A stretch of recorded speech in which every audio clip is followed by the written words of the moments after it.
میں نے یہ دعا پڑھی، اللہ نے میرے قرضے بھی دور کر دیے اور میرے غم بھی سارے دور کر دیے۔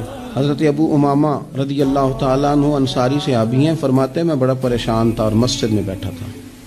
قرض بہت بڑی اذیت ہے، مقروض قیدی ہے، صحت ہونے کے باوجود بیمار ہے، گھر ہونے کے باوجود بیکار ہے، ساری آسانیاں ہونے کے باوجود تکلیف میں ہے چونکہ مقروض ہے۔ قربان جائیں، نبی کریم علیہ السلام تشریف لائے اور محبوب کے میٹھے اور مد بھرے جملے، کک سواد نہیں مشری اندر، اسی کھنڈاں وی چک ڈٹھیاں، انہاں ساریاں شیواں نالوں گلاں سجن دیاں مٹھیاں۔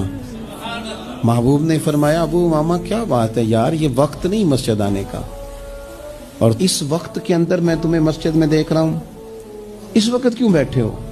عرض کرنے لگے حضور مجھے قرض نے پریشان کر دیا، آزمائش میں آ گیا، حضور کیا کروں؟ تو نبی کریم نے فرمایا میں تمہیں دعا سکھاتا ہوں نا۔ حضور نے دعا سکھائی، کہاں پڑھو اللہم انی اعوذ بک من الہم والحزن واعوذ بک من العجز والکسل واعوذ بک من الجبن والبخل واعوذ بک من غلبۃ الدین وقہر الرجال۔